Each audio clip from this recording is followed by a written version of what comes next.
Great, well thank you very much for coming along this evening. A couple of housekeeping things first. Fire escapes are out there and out there. The toilets are in behind you there. So if anybody needs that, that's there. Watch the cable. Yeah. There is actually a cable there, just be careful if you're going out, so hopefully it'll be okay. My name's Temple Melville. This is David Lowe, who's my business partner here. We're the people who own the IP for Scotcoin. This is Willie Fleming, who probably most of you know of, or I've at least had some communication with. And the format this evening is very simple. I'm going to give you a little short talk about regulation and so on, and tax, which is in relation to digital currencies and other matters in terms of blockchain. David's then going to say a few words, and I'm not quite sure exactly when the pizza is going to arrive, but I suggest what we do is we then eat the pizza and then we have the Q&A after that, if everybody's happy to do that. So without any more ado, I'll get started. On December the 15th, 2017, the European Council and the European Parliament finally agreed the fifth anti-money laundering directive. That's the fifth one, not the first or second, the fifth one. This directive contains the first legally binding definition of virtual currencies and is the most significant regulatory action over virtual currencies anywhere in the world. In addition to that, because of a Swedish ruling a couple of years ago, upheld by the European Court of Justice recently, virtual currency transactions are exempt from VAT according to the current EU laws and regulations. The binding force of case law of the ECJ is recognised without objection by all EU member states and courts. As a result, virtual currencies are exempt from VAT across all jurisdictions of EU member states. At present, the UK does not recognise cryptos and virtual currencies as either currency or commodity. That's an important point. But it is absolutely certain the UK authorities will make a determination in the not too distant future. The UK leads in fintech innovation as the place to be for financial entrepreneurs. However, digital currency regulation in the UK is behind other areas. All issuance of equity and debt is regulated by the FCA, that's the Financial Conduct Authority. Mr. Lowe here is actually a member of that. Its aim is seamless operation of financial markets by providing protection for consumers and investors, plus promoting effective competition in markets. The FCA maintains that crypto assets designed primarily as a means of payment or exchange do not sit within the scope of FCA authority. While the SEC and the CFTC in America engage in crypto market regulation, virtual currencies are mostly unregulated in the UK. The FCA does not consider virtual currencies to be currencies or commodities under MiFID. MiFID is Markets in Financial Instruments Directive. It therefore has no jurisdiction over them. It has authority over activities related to virtual currency derivatives or exchanges such as Bitcoin futures, options, or crypto-links ETFs if approved. The FCA's position is ambivalent. On the one hand, the FCA never explicitly declared authority over security offering in the form of initial coin offerings and the like, but on the other, it issues consumer warnings describing ICOs as very high-risk speculative investments and unhelpful statements such as whether an ICO falls within the FCA's regulatory boundaries or not can only be decided case by case, none of which is very helpful. However, regulatory authorities in the UK intend to apply AML regulations in order to comply with the EU's fifth AML directive, which I referred to at the beginning. Along the same lines, the Treasury has revealed their intentions to regulate cryptocurrency traders, requiring them to abide by Know Your Customer, which is KYC regulations, and disclose their identities as well as report suspicious activities. On tax though, the UK is ahead of the game. In 2014, HMRC published guidance regarding the tax treatment of virtual currencies. The UK was one of, if not the first, to have a clear legal position on the issue, albeit for tax purposes only. HMRC guidelines clarify: 1. Mining income is not subject to VAT. Any loss or gain arising from the holding and or selling of virtual currencies will be treated in the same way as gains made in other commodities or currencies. Virtual currencies acquired and held for personal reasons instead of speculative purposes will probably not be subject to capital gains tax. And you can compare this to buying a picture which you put on your wall and keep for several years rather than nipping off down and sticking it into Sotheby's. The UK authorities are under pressure to produce a comprehensive strategy on virtual currencies as soon as possible. Other EU countries are currently ahead in legislative support. Theresa May has suggested specifically that the UK might follow South Korea in banning anonymous trading and regulating exchanges. We at Scotcoin are well ahead on all these matters. And on a related note, the World Bank sees the further enhanced development of blockchain as fundamental to cryptocurrency development. So part and parcel of what we're doing, it's very, very, very important to keep up with the regulatory changes and the tax changes, because they are now coming quick and fast, and we've been on about this for about 2 years. There we are. Thank you. David, would you like to say a few words? Yeah.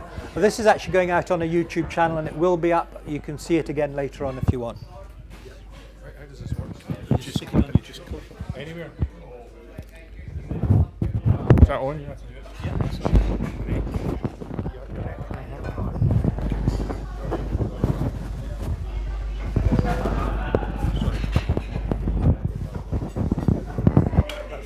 Okay. Hey, thanks, Temple.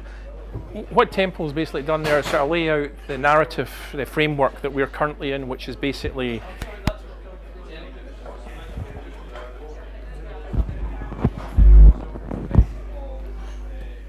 got it? Yeah. So what the Temple's basically done is lay out the regulatory narrative framework that currently applies to Scotcoin whilst Scotland's in the UK and whilst the UK is in the EU. All of that could change dependent on what happens, you know, with the EU and the UK and Scotland being in the UK. So that's sort of symptomatic of everything that we're experiencing in this whole blockchain cryptocurrency journey. What's good today is not necessarily good tomorrow. It's changing constantly. It's very difficult to make any long-term plans with any degree of certainty.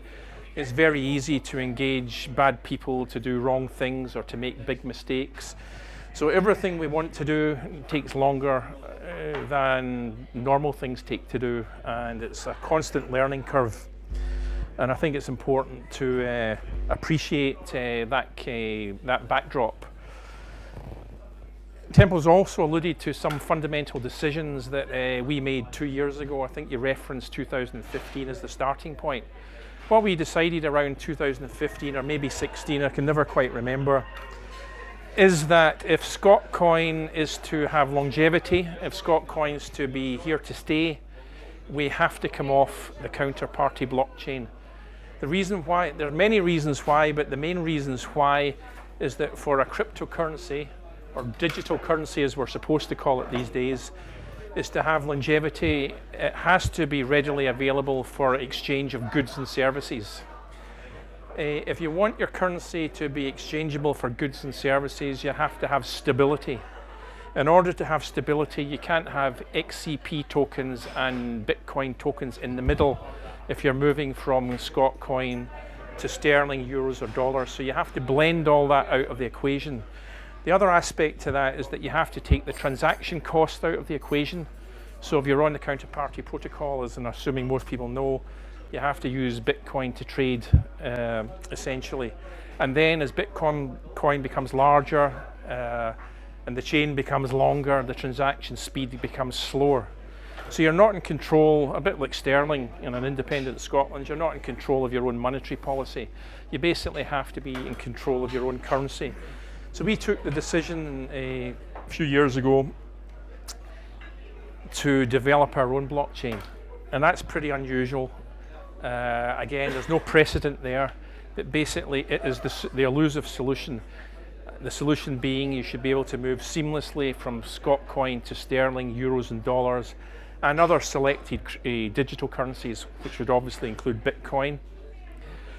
And by so doing, you basically remove this currency risk, intermediate currency risk, and Scotcoin survives on its own at whatever level the market decides it's going to settle at.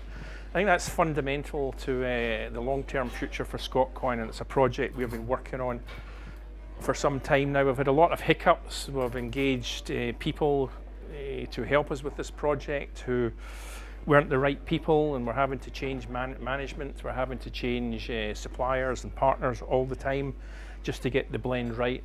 But as very significant holders of Scotcoin at this table, we are absolutely committed to delivering that objective. You need money to do this, and the other aspects that are relevant to the long-term longevity of Scotcoin are the KYC aspect, which we've already adopted. We took the view that as soon as governments and more importantly government advisors understood what all this malarkey was about, they would do what they always do, and that is they would regulate it and they would make it comply with existing security laws. So we took, and I think we were one of the first to do it, of the 1,000 or so cryptos that existed at the time, or digital currencies that existed at the time. And everybody that wants to buy or sell, well, everybody that wants to buy Scotcoin now has to be KYC'd, AML'd, know your customer, anti-money laundering, for those that don't know what that means. So that's us moving in the direction of the market, and I think the market's caught up, and basically all real, serious digital currencies now do that. The other strategic decision that we made, and it's to do with volatility, was to delist it from Bittrex and get rid of all the international speculators, and we've succeeded in doing that to a significant degree. There are other important aspects that I might leave for the Q&A, but the regulatory one is the important one, because eventually we will be fully regulated. It also is our intention to have an ICO, which may be the world's first ECO, ethical coin offering.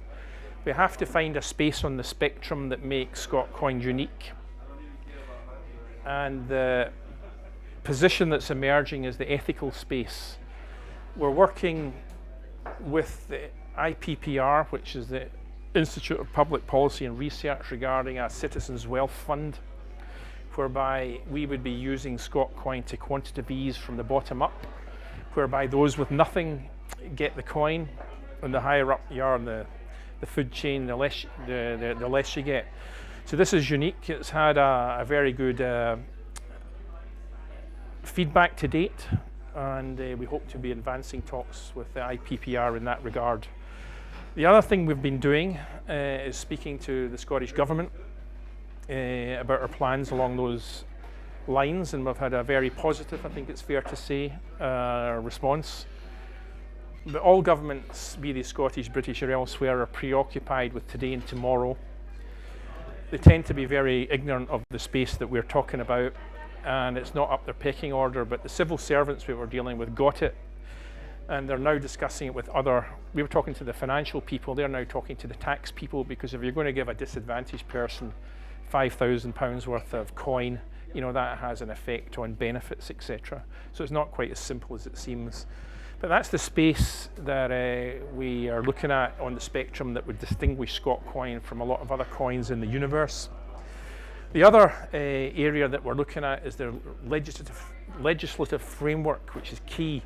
This whole space is populated with sharks, piranhas, rogues, thieves, the lot. And trust is an elusive commodity. So what we are doing is trying to make our coin offering as respectable and as believable as possible.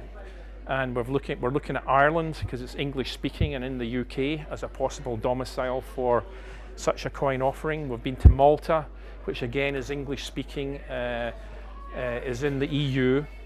and crucially actually has live as we speak, I think that's correct tempo, framework, legislative framework in place for coin offerings. So we've met the Prime Minister's people, we've met the leading legal firm on the island, we have met the retired chairman of the FCA there. I've had a very positive response there. And all the things I'm talking about sound good, look good, and are very promising. But it is all predicated on, just to finish up my little bit here, it's all predicated upon being able to build this elusive blockchain that frees Scotcoin from intermediary currency risk. We can't use Ethereum blockchain or any other blockchain because that still has a transaction cost in the middle which you're not in control of. So we have to have our own, and we reckon we're at an advanced stage of an alternative solution involving Hyperledger Fabric and Composer. And we're speaking to very good people in that respect, and we may well have some announcements to make before the end of the year. So I've covered a lot of ground there. I don't propose to say any more. Any questions can happen from the Q&A bit. And because we've only got one mic, I'm going to hand this over to whoever Tempo wants me to hand it over to. You can correct anything I got wrong. No, one of the more interesting aspects, we're talking about the IPPR. One of the really, really good things about cryptocurrencies is you can target who gets it. In effect, supposing you have someone who is a homeless person and you want them to be able to buy accommodation, you can make it so that they can only spend the coin on that accommodation. So in other words, they can't go and buy a drink or drugs or anything else, they have to use it for accommodation. So this is a huge, huge, huge benefit of using virtual digital currencies for helping people. And the same thing applies, for example, one of the things we were talking about was in terms of where there's a disaster, like this tsunami thing and so on. There's no liquidity, there's nothing for anyone to be able to work with. If they have digital currencies that they can use and can be given to them to use, then they can get working and get started and doing things, because there's no banks available, because they've all been flattened and all the rest of it. Can all be done, and everybody's got a phone. Even the refugees coming have got phones and all the rest of it. So there's always somebody who's got a phone. As long as you can get a signal somewhere, and believe me, they can, even in the tsunami areas, then that is a benefit to be able to actually transact things. So I'm not sure when the pizza's due to arrive. The pizza, I think, is coming very soon. As soon as you are done here, Okay. speaking, and we can have a break. And then We'd Say like 4 to. minutes. 4 minutes. Okay. Well, okay. Bring it out now. That's good. So what? Black pudding and haggis bonbons with Yes. whiskey sauce. They're there already. Oh, right. There you go. These are. Look, there they are. Great stuff, especially for Scots. So they're going to bring out some pizza. There's the bonbons. There'll be some beers. If you want something else to drink, talk to me. Thank you very much in the meantime. So let's move. Should we go? Please help yourself to some things there, because they're just going to bring the stuff out anyway. We have Yes. a break then. Yeah, we'll break now.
Here we go. Good. Right. This is an open Q&A session. Probably we won't be able to pick up your question on the mic, but I'll try and repeat it, or somebody will try and repeat the question so that everybody can hear it. David just has a few things to say about the migration, and then we'll go on. No.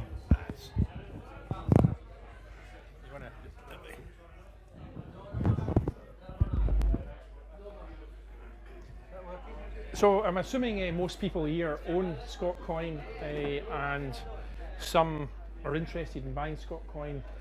And when I last spoke, I talked about plans that are in session at various stages of development. But I think it's important just to explain a little about what that means. The current Scotcoin, which some people call V2, there's 1 billion pre-mined, for want of a better phrase, of that. Once we have completed our new platform, this will be a platform, and I don't think this is fully appreciated by everybody, for a brand new coin. We're creating a brand new coin on this platform, and we're still playing about with the numbers, but I think, what is it, 1 billion at the moment? But the pre-mined, just to stick to that phrase, for the new coin, which some people are calling V3, will be 1 billion. And in day one, that billion will only have one holder, and that holder will be the people that issue it, which will be, and it's euphemistically called in the Genesis wallet. So obviously it'll be of great interest to everybody, who's going to own that and what they're going to do with it. Nobody will be running off anywhere, but basically, continuing the theme of one of the first, or if not the first, ECOs, ethical coin offering, we'll basically be handing that over to a combination of CICs, community interest companies, charities, companies limited by guarantee, the precise nature of which will be chosen by a board, a well-respected board, and a well-respected advisory board. And we have a list of 20 global personalities that sort of fit that criteria. And the mission that they'll be given, and this will all be drawn up in the Articles of Association of the legal entities concerned, is basically, it's in the ethical space. We will be giving coin to deserving causes on a global basis, but it will start off close to home, which will be in the UK, don't hiss Willie, and Scotland. And it'll be domiciled in Scotland, Edinburgh to be more precise. But basically the point I'm making is it's a brand new coin. We've done a few of these actually in America, and accepting the fact that it's a brand new coin, a few people have actually said, it's a brand new coin, Dave, why do you have to call it Scotchcoin? Because technically it doesn't have to be called Scotcoin or Scotchcoin. We could call it whatever we want. But it is going to be called Scotcoin, and we see Scotcoin, as more than an insular Scottish currency, which inhibits its ability to be accepted in a large scale. It's a world coin with a Scottish ethos, basically. That's the brand that we're trying to promote. Born in Scotland with a Scottish ethos, but available to everybody. I think that's an important point to make. The final point I'll make is that nobody can compel any holder of V2 to migrate to V3. Anybody that doesn't want to migrate to V3, Scotcoin, doesn't have to. Anybody that's lost their wallet, I think I'm correct in saying, can't. Anybody that's got stolen coin, and there is a few, not in this room, are marked, and we can stop if we want to. But the point is, we can't force anybody to migrate. It would be exceedingly silly and unattractive not to migrate. There will be really big incentives to migrate, in migration bonuses. Still under discussion, but the working number is for every one you've got, you'll be given 5, is it? New coin. And the final two issues that are pertinent to all of this is, we will develop our own wallet, and we will develop and establish a secondary market, because the other important ingredient to coin's successful longevity is its ability to trade in a secondary market. So these are all the bases we're trying to cover. It's a lot of bases. It's uncharted territory. Lots of hiccups and mistakes along the way because there's no precedent, as I keep saying. But we are committed to doing it. And that's all the points I want to make, Temple, tonight. Can't even get it off. Right, if anyone, first question. Hi, Clark.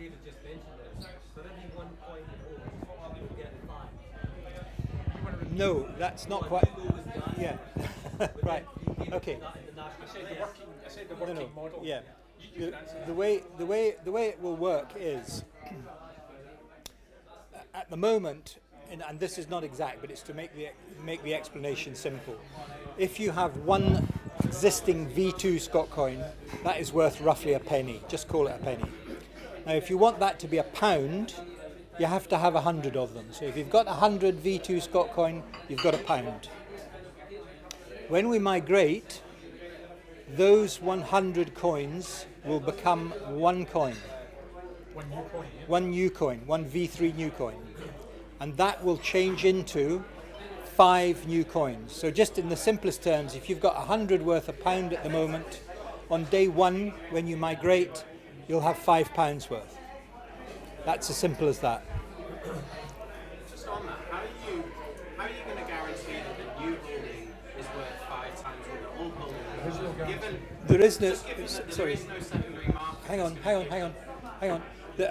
No, your question was how are you going to guarantee it? The answer is we're not going to guarantee it. What we're saying is that on day 1, when the actual transformation takes place, that is what will happen. Now, what will happen thereafter, as you rightly say, will depend on the secondary market. And the secondary market will be a matched bargain basis, and you'll be able to put your price that you want to sell in, price you want to buy in on that market. Just to be a little clear. Hang on. Sorry, I'll repeat what the question. The question was, how can you guarantee that the transformation will guarantee you the 5 times your money, as it were? The answer is, and I will repeat again, I can't guarantee it, no one will guarantee it, but on day 1, when it actually happens, that will be the effect. So to check my own understanding then, you will have 5 times the value Yes. based on the price that you're selling the V3 coins at. So you can say, well look, at the prices we're currently selling at, we can estimate that there's 5 times value. So then are you guys deciding the value of the coin as to create this incentive? It seems like you can't guarantee it, but you're going to use it as an incentive, but there's absolutely no guarantee that the value of the V3 coins will be 5 times the amount of the V2 coins. Because once you get No, we're not saying that it will be worth 5 times the value. What we're saying is you will have the quantity that will make it worth £5, because we're going to give you that quantity. Okay? Hang on. As a stockbroker. Is this live here? If you've got 100, Is this here? you're going to start off with 1,000 and you'll have 5,000. Is this live and worth using? I can hold it like this and it works. Okay. So I get the point. At the end of the day, the point to emphasize, particularly with cryptocurrencies, digital currencies, there are no guarantees. I can't tell you what the price is going to be in an hour, never mind a day, or 7 days, or a year, and I don't try to. The point I'm making, or Temple's making, is that the benchmark for anything we do with this migration is the current V2 price, which Temple has said is worth the benchmark we are using, and everything is subject to change and review because that's the nature of the beast we're dealing with. But the benchmark value is one current Scotcoin is worth roughly a penny, so if you're 100 is worth a pound. That is the benchmark for the migration.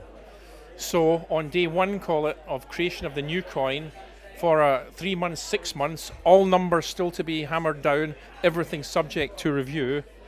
Every holder of one new Scotcoin, which is 100 old Scotcoin, will receive a bonus of an extra 4, which is 5. 5 replaces 1.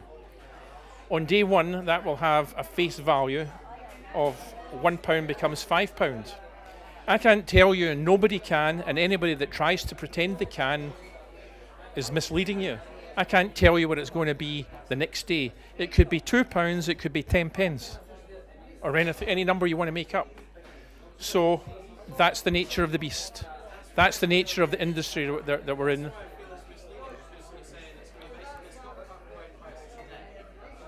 Well, that's not misleading. That's a matter of fact.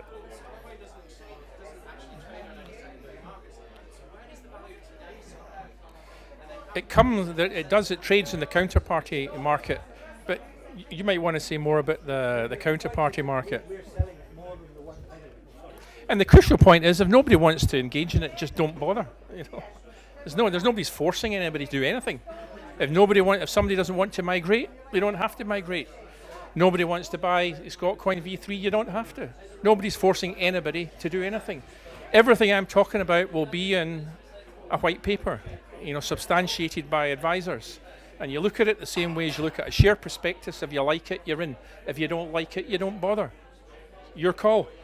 I guess just my point is that until there's a secondary market, we are just taking Scotcoins worth what the market will decide what you're selling them to in a very localized small market. So for me, look, all I'm saying, guys, is that to say to people you should migrate because there's an incentive is a little bit risky and a little bit misleading, because you say yourselves we can't guarantee that is going to be an incentive. Well, we're not guaranteeing that's what the price will be. We're only saying you will have, where you had 100, you will have 5.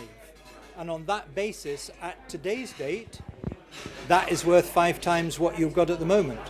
Now, it may well be that between now and whenever, that may change, and we may not have to do 100 to 1. I don't know. It might be 50 becomes a pound. I don't know, and nobody does. That's the short answer. In that case, we're still saying, unless everything changes dramatically, we're still saying you're going to get 4 times the number. So if you've got 1 on day 1 of the new coin, you're going to have 5. And as of today's date, that would be worth £5. That is subject to change. And as we say, I mean, the next day, nobody knows what it's going to be thereafter. But it's worth 5 times what you started with, whatever that number is. You can't say it'll be worth 5 times what it is, but also no one knows what it's worth because there's no secondary market. Those two things can't be true at the same time. No, they can, because what I'm saying is, at the moment, as of now, 1 Scotcoin is worth 1p. Yes, it is. The point is, a lot of the coins that are on counterparty are stolen, and we know they are. But the point is, what we are saying is, we are selling coin, in fact, at more than a penny. We're selling coin at, in fact, 2 pennies at the moment. People are buying it. They must be reasonably happy about that.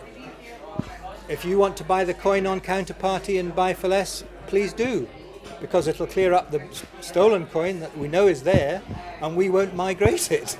But that's up to you. That's not up to us. Can I just say on that, talking about the stolen coins that are on counterparty, we can look at any particular coin and we can check the history of that. And if we can see that coin has passed through an address that we know was involved in phishing, we will exclude that from the migration.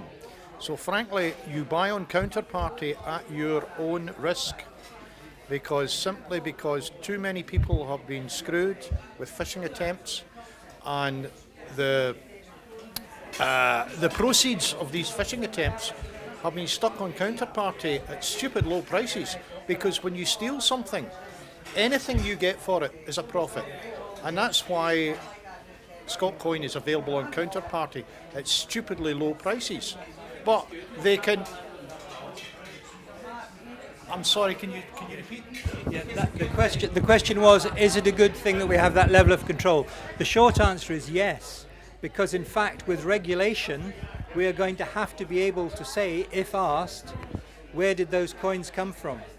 We're going to have to do that. And if we can't do that, we're going to get closed down.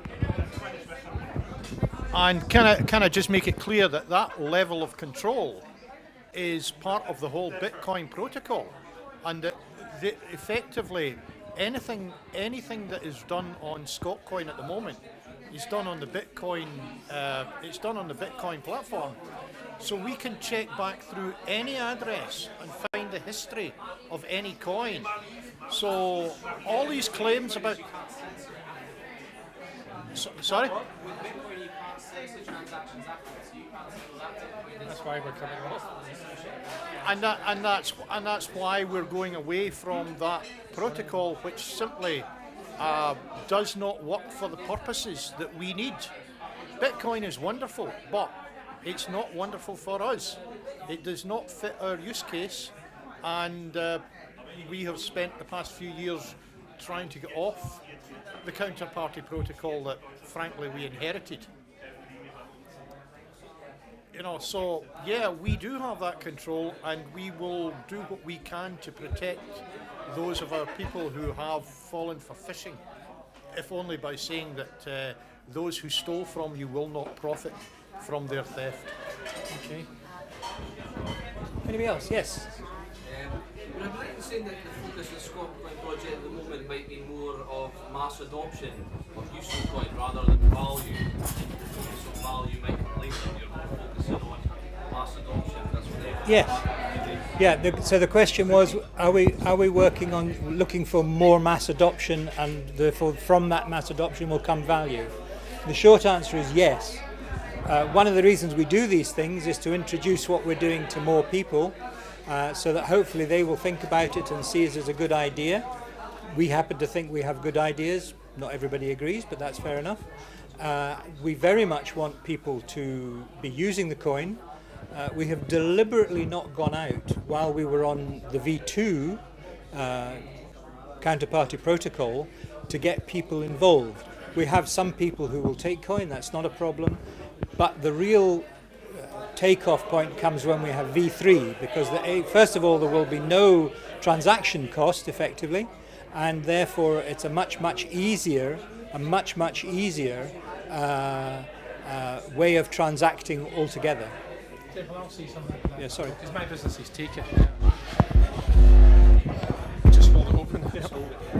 Well, one of the things that I mentioned earlier on was that for the coin to establish itself and to have longevity, it has to be more than a store of value. It has to be exchangeable for goods and services.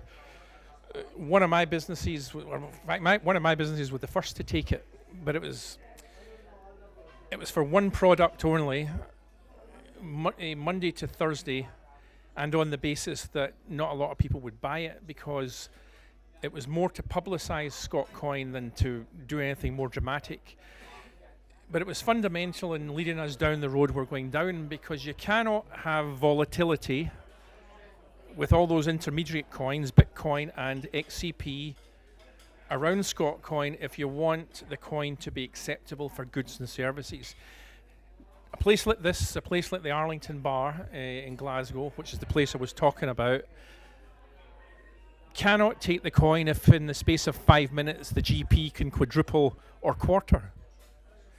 Remembering the money has to go in your VAT return, there's a lots of subsidiary points associated with accepting any digital currency in your premises. It's like accepting euros or dollars in a Dundee Pizza House or a Glasgow pub. It still has to go on your VAT return. It still affects your gross profits. And quite frankly, it doesn't work if the currency that you're taking has such extreme levels of volatility. So Scotcoin, I personally speaking, the others might disagree, it has no long-term future on the counterparty blockchain, period. Associated with the first point, nobody is for, if anybody disagrees with anything that we are contemplating, don't do it. You don't have to do it. You can take your chances in the counterparty protocol with V2, because that's the alternative. Stay with V2, go with V3. The plans for V3 involve dealing with all these problems. That's one of them, the volatility. The others are lack of regulation, lack of an efficient secondary market, flooded with speculators. We've talked about them all earlier. We're seeking to address all these negatives in a new frontier with no precedent to go on. We're having to sort of take one step at a time and sometimes take 2 steps backwards, because that's the nature of the situation that we find ourselves in. But it should be obvious that we're committed to doing it. But nobody's guaranteeing anything here. We're just doing our best to deliver what we think is best. And hopefully most people will agree, and if they don't, well, it's a free country. Just one point. Yeah, just to amplify on that, we are determined that the value of Scotcoin will be defined by its utility, not on whether it's hot on Bittrex or any of the other cryptocurrencies on any particular day. We want it to be useful. We want it to be a tool that Scots and people in general will want to use because it makes more sense to do your transactions in Scotcoin because it's faster, cheaper and more secure than doing it through the banks. Okay, any other questions?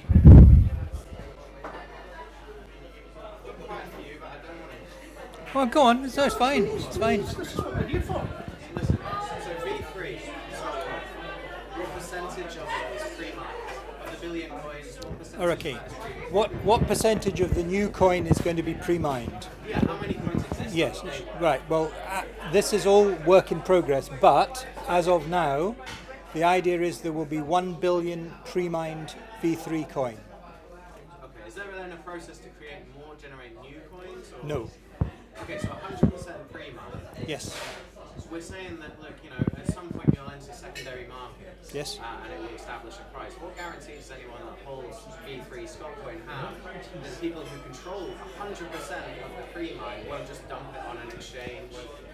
Right. Well, okay. The question is, how can you guarantee that whoever is controlling the rest? Well, it won't be us, but whoever. How can we guarantee that it's not going to get dumped on an exchange to drop the price? The short answer is very simply part and parcel of the blockchain we're writing, and in fact, if you look at any of the ICOs that are going out at the moment, they're nearly all doing the same thing, is to say there will only be such and such a percentage available each year. So just to make it up, making it up, it could be 2% a year that will become available, and that's all that can become available, apart from the ones that other people are already holding, of course. That's a different matter. A set inflation rate almost. Yes. That you're going to set. Yes, exactly. Yeah. Yeah. I mean, these billion coins will be sat in a wallet somewhere, and someone will obviously have control over the release schedule. So I mentioned this earlier. yes, but who controls the release schedule, and is that decided by a committee, or is there some No. protocol? No. The release schedule will actually be on a smart contract.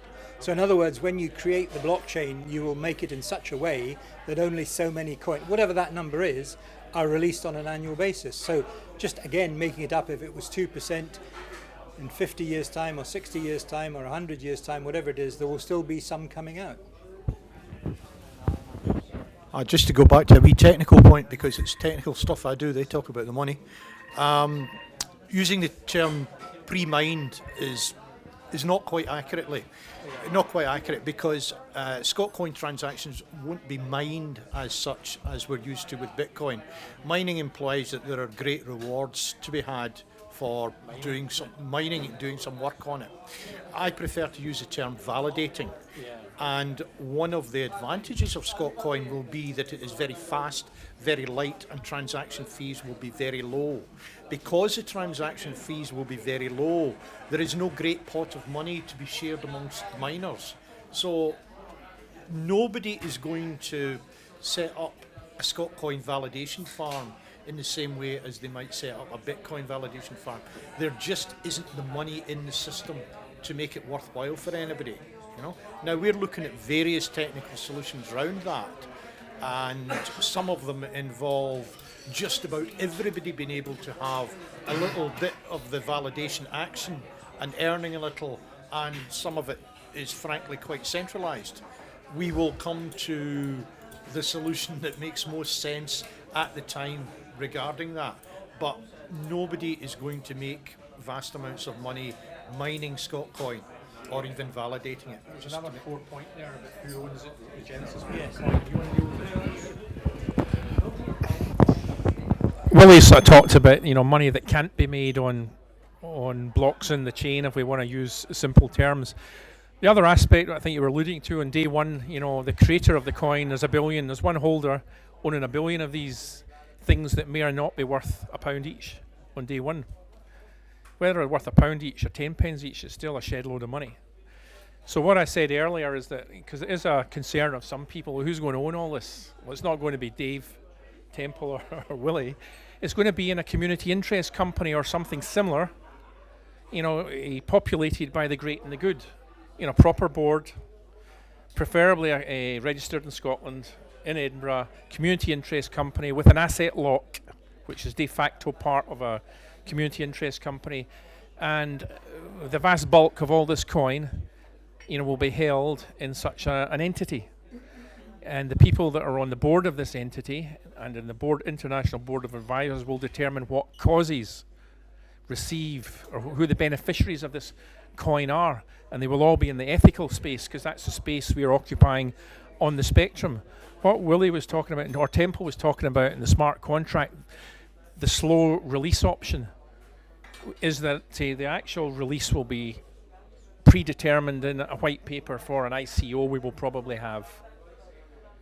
And so everything I'm talking about will be controlled. We're trying to de-scam what we're doing. We're going to have good people operating out of a regulatory environment, doing good things with the coin we create. That's the space we've decided to occupy. That's what distinguishes us from the crowd.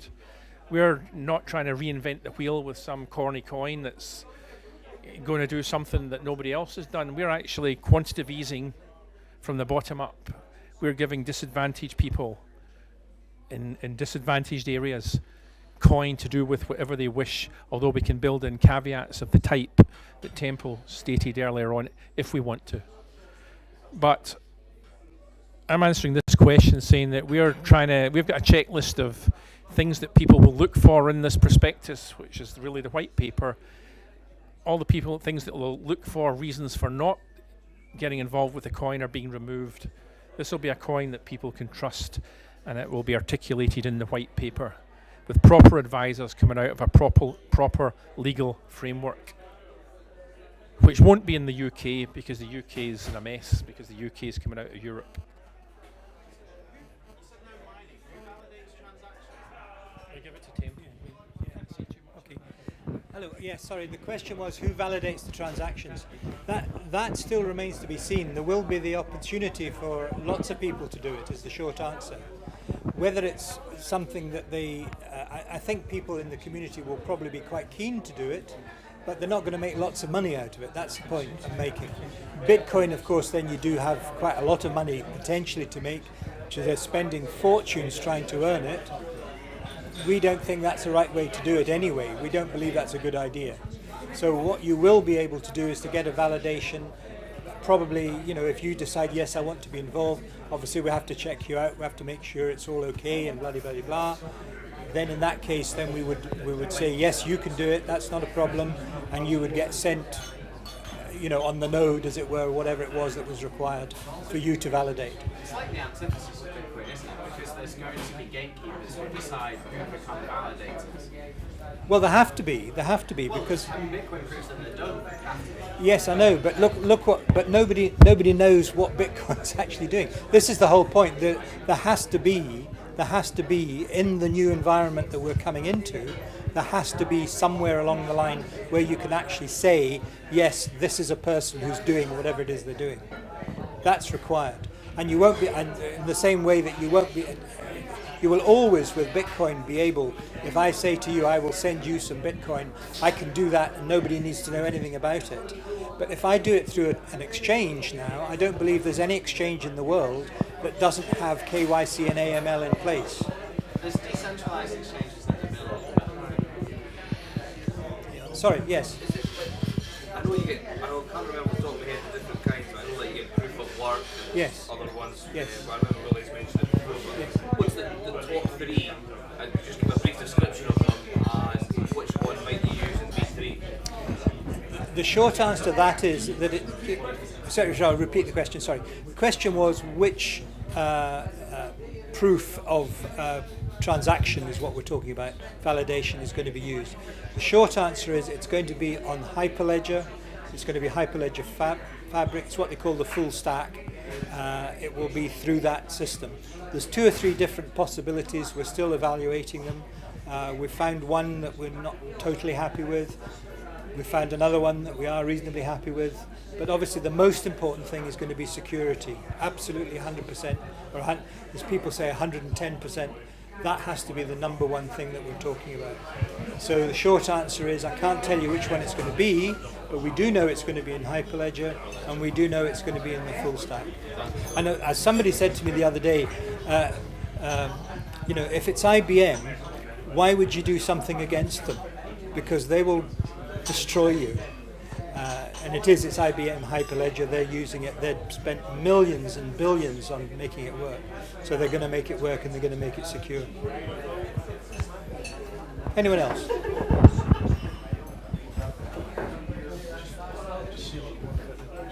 Come on, you want to do another? Come on, You mentioned that, like, say you gave it to some homeless people. I totally get behind that thing. And sorry if I'm coming across prickly. I'll always attack the ball and not the bat. So listen. So you're going to have a way where if you give Scotcoin to homeless people, you're going to be able to decide whether they can spend it in certain ways, right? So how does that work? Does that mean that Scotcoin is a censorable type of money in terms of there are people in control at some point that can censor the transactions? Right, okay, the question is, if we were giving coins, for example, to a homeless person, and then we said they can only spend it on certain things, that's a censorship operation. Who is it that's, if you like, who is it that's going to be doing that? The short answer is it's not going to be Scotcoin, it'll be the people we're working with that are, for example, you have the Big Issue. They have homeless people that they help. But they don't just help the people that are selling the Big Issue. They have a different setup as well. It's that what you see is only the front bit of it, as it were. So they have a big operation behind that which helps homeless people. Now what they will be able to do is to give people that they come to them for help coin which can only be spent in their particular places that they want them to go. So that, if you like, is censorship, but at the same time it is also making sure that they do end up with somewhere to stay. Will that be done by smart contract? That will be done, the question was, will that be done by smart contracts? The answer is yes, it will, yes. Does that introduce issues of fungibility? If you have some Scotcoin that's censorship resistant, say for the rest of us, and then you have some people who, let's say, homeless, they receive Scotcoin, but it's almost I get the smart contract thing, but it's almost like, you have a fungibility issue here. You have one coin that can travel anywhere and be used in any single way. And conversely, you have another version of Scotcoin that isn't directly transferable for another Scotcoin. Yeah. So you have fungibility issues. Okay, the question is that meaning that there are like two different kinds of Scotcoin, is what you're trying to say? There's a risk, I think. Yes. Okay, hang on. I'm going to answer that. Yeah.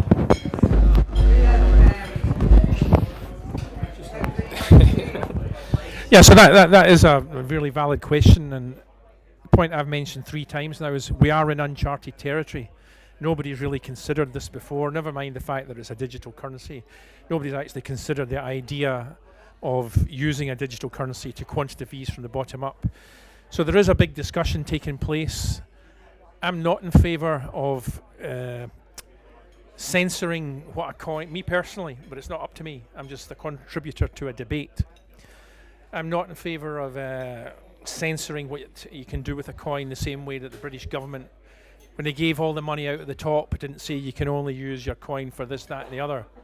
You basically, the whole point of quantitative easing is that you're releasing it into the marketplace and you shouldn't really give a toss what the recipient does with it. So my personal contribution to the debate is you give the coin to the people that need it and they can do whatever they want with it. They can save it, they can sell it in the secondary market for whatever the price is. They can go into Social Bite and Queen's Shanwick Place or wherever. We're speaking to them as we are speaking to the Big Issue. Lots of people we're speaking to. But basically my contribution to this debate is that you don't qualify any of it and there's no transferability tiers. It's just one big coin trying to do the best it can in the marketplace. And I think that answers your question. But that's what I think. I don't always get to get what I want. I'd just like to add that while we're occupying the social space and getting coin out there, that's one of the mechanisms for making sure that we get mass adoption so that it's usable for everybody. I mean, don't think this is only just for helping out the homeless or making sure that lollipop ladies get a decent wage. This is about a coin to be used, a tool to make business happen faster and better. We're simply using the social side of things to aid the mass adoption. And this is the power of a coin that can be hooked to a smart contract. There's all sorts of things you can do with it. Whether you choose to do these things with it is up to who eventually is on the board of governors. But we've got some really flexible solutions here, and we're pointing out some of them. Some of the other things we can do with this coin, which would really need buy-in from government, could be that we could use the coin to disburse entitlements, and that your pension could get paid automatically into your Scotcoin wallet an awful lot faster and with an awful lot less civil service involvement. Likewise, the tax take. If we can see money that is coming from an identifiable wallet that is associated with a licensed premises, and they suddenly start selling drink after 12 o'clock when they shouldn't be selling drink after 12 o'clock, well, you could do something like that, and that might suddenly go to 30% or something like that. Or we can work it the other way. We can use the carrot. We can make sure that purchases that are bought from, say, a greengrocer when fresh apples are in season, the VAT suddenly goes to 4%. We can use that. We can all sorts of various carrots and sticks that can be used. It's very flexible. It's a long way down. That's the fundamental problem, though, isn't it? Because when you compare it to fiat currency, you just put a new group of people in charge. This is, and I also look. I know I'm coming across a bit strong, and I'm not that bothered. But listen, you're up there and you're saying to us all, invest in version 3 of Scotcoin, right? But at the same time, saying we don't know what consensus algorithm that blockchain is going to use. How can you offer investment with so little? No, we're not saying invest in V3 Scotcoin. What we're saying is that we will be moving to a blockchain that is going to be. Sorry, I should have asked the question again. The question was, we're saying about buying V3 Scotcoin. We're not saying buy V3 Scotcoin. We're not saying you have to do anything at all. All we're saying is this is what we're doing. Hopefully you'll like it. If you like it, then you might do something about it. The reason we're saying we're not sure about the actual algorithm we're going to use to confirm at the moment and validate is because we have to be sure that it is 100% secure. And that's something, as of right now, and I repeat, as of right now, we're not 100% sure of. And it says on your website, now's a good time to buy because you'll get 5 times more. But that's not V3, that's V2. That's not V3. Okay, but then it's going to get transferred to V3 Scotcoin, but Yes. we don't know what consensus algorithm. Look, I've got a high appetite for risk, that's why I invested in Bitcoin 6 years ago and all this stuff, so I have no problem with the risk. But selling a digital currency to someone and saying well, your website says differently. Like, it encourages investment and says, look, there's an option for returns being made, without also knowing what sort of proof of what consensus algorithm. I mean, it could be proof of work, it could be proof of stake, it could have no consensus algorithm at all, or does it use something similar to MaySafe because you're talking about validators?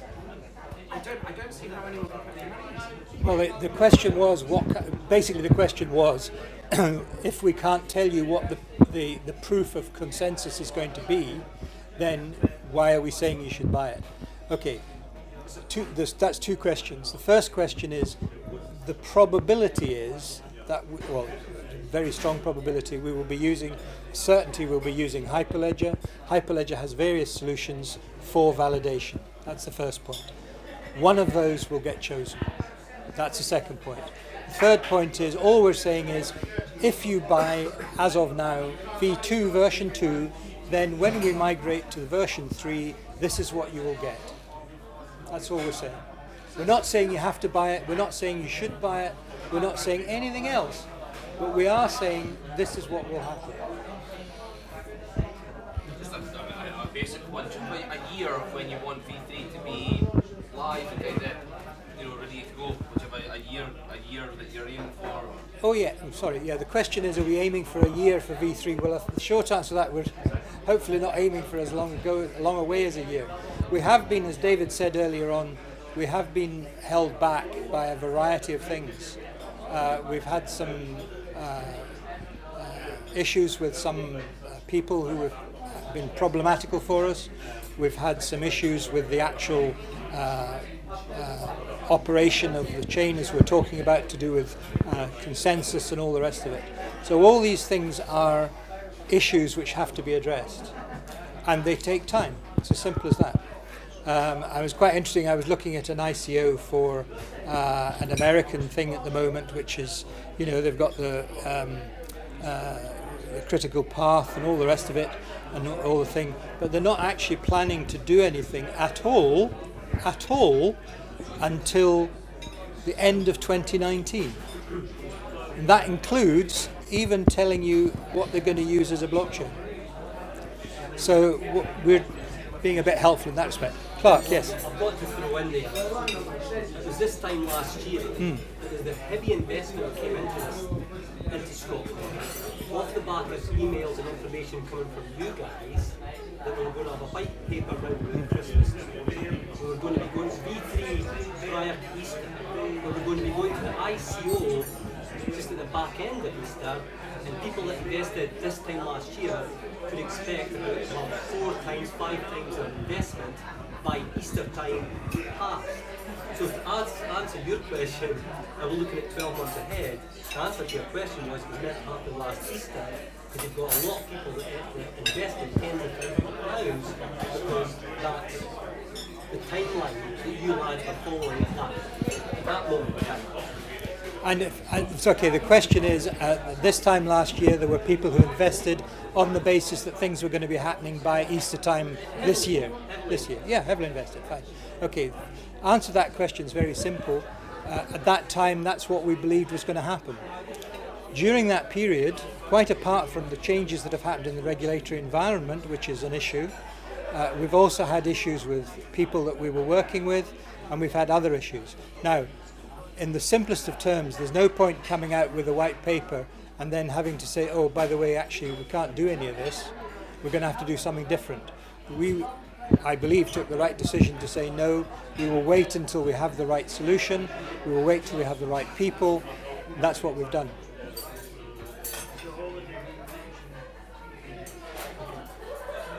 And you're comfortable with that? I'm very comfortable with it. And David said earlier on, we're the people who are the most heavily invested. We are very comfortable with where, well, we're not happy, but we're very comfortable with where we are. Yeah, sorry. Just for the avoidance of doubt, I come here tonight selling nothing, guaranteeing nothing. What we're here to do is to inform. And at the very outset, I said we're in uncharted territory. We thought we were going to India, and we ended like Columbus, and we ended up in the West Indies. It's uncharted territory. The technology is changing all the time. There's a paucity of reliable skill sets. You're bringing people into the tent, throwing them out the tent, swapping, changing technology all the time. It would be foolhardy, dishonest, and wrong to try and put a precise date on anything that's going on here. All I can say is that we, Temple and I particularly, have got well, I never put any email out. I don't know anything about an email. I'm speaking for myself. Yeah. No, it doesn't matter. So that's the situation. We're here to inform as to what we're trying to do. And if we encounter any more problems, we may take a completely different tack. But as of here and now, what you've heard tonight is where we are. And we're using our best endeavours to achieve what we're talking about.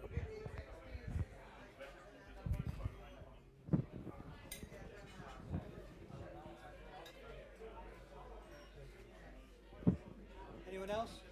Question?